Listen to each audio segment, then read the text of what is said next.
کذب ہے. اسی لیے کہا تھا کہ کذب ام الخبائث ہے، تمام بیماریوں کی جڑ ہے یہ کذب تمام. اسی لیے خلف بعد کا سبب پیچھے کذب، نفاق کا سبب پیچھے کذب.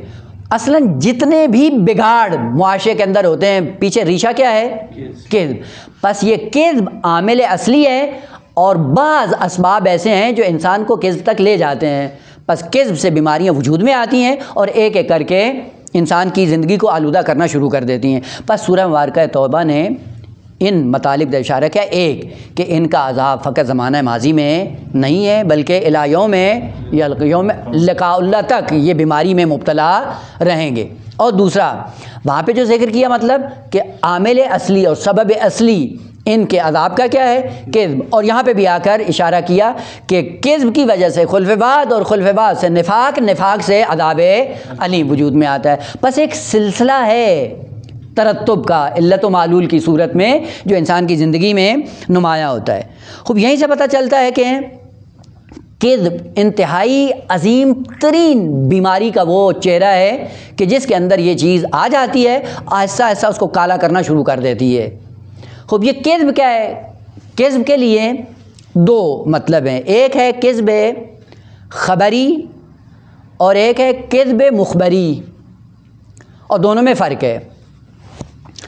کذب خبری کا مطلب یہ ہوتا ہے کہ آپ ایک ایسی خبر دیں کہ جو خبر واقعیت اور حقیقت کے مطابق نہ ہو. کذب خبری ایسی چیزوں کا ذکر کرنا جو واقعیت کے مطابق نہ ہوں، تو وہاں پہ کیا کہا جائے گا؟ کذب خبری. خوب آپ مخبر کو بھی کاذب کہیں گے یا نہیں کہیں گے؟ چونکہ ایک ہے خبر اور ایک ہے خبر دینے والا، اور دونوں کو آپس میں الگ الگ کریں.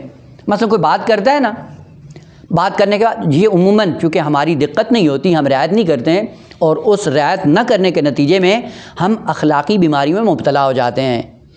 کسی نے آ کر خبر دی اور ہمیں معلوم تھا کہ یہ خبر واقعے کے مطابق نہیں ہے، ہم کیا کہتے ہیں؟ وہ بڑا جھوٹا انسان ہے. اخلاقیات نے کہا احتیاط کرو.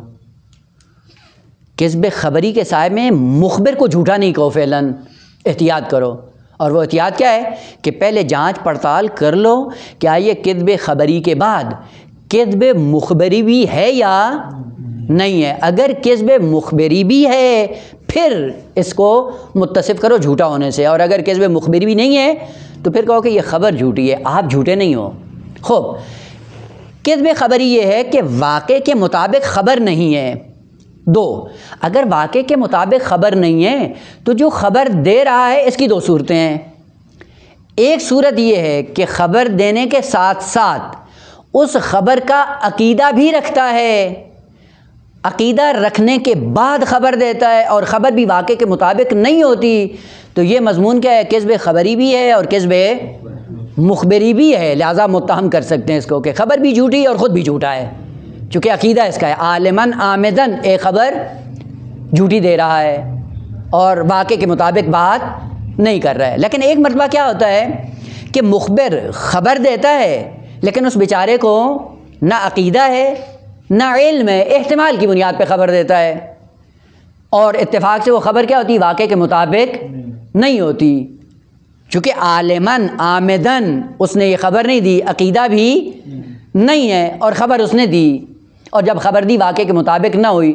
یہاں پہ اخلاقیات کیا کہتی ہیں کہ آپ احتیاط سے تعبیر استعمال کریں، اور کیا کہیں کہ آغا جو آپ نے خبر دی ہے وہ خبر جھوٹی ہے لیکن آپ جھوٹے نہیں ہیں.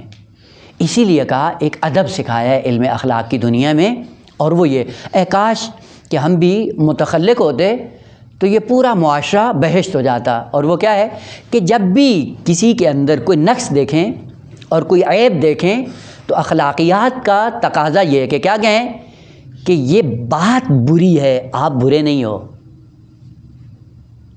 آپ کے اندر یہ جو چیز پائی جا رہی ہے یہ چیز بری ہے، یہ چیز اس کے اندر عیب ہے، لیکن آپ کے اندر عیب نہیں ہے. لہٰذا کیا کہوں فوراً؟ البتہ ہے سخت، باتیں کرنا بڑا آسان ہے، یہ کہنا تھیوری کی صورت میں بہت آسان ہے، وہ کہہ دیا ہم نے بھی، وہ ذرا کر کے دکھائیں، وہ کرنا بڑا مشکل ہے. لہٰذا بچے جب کوئی غلط کام کریں تو ادب اور تربیت کا انداز کیا ہے، قانون کیا ہے؟ بچے کو بلائیں، پیار کریں، آپ بہت اچھے ہو، آپ بہت اچھے ہو، لیکن یہ کام آپ کی ذات کے ساتھ سازگار نہیں ہے، اب دیکھیں اس کا اثر کیا ہوتا ہے۔ لیکن ہم کیا کرتے ہیں، چھوٹی سی مشکل دیکھتے ہیں، اس کا سبب بھی پتہ نہیں ہوتا، سرکوب کر دے، وہ جہنمی کیا کر رہے ہو، یعنی بالاتر۔ اس کے بعد کہتے ہیں جی گھر کے اندر بچے والد کا احترام نہیں کرتے ہیں، خواہ کریں گے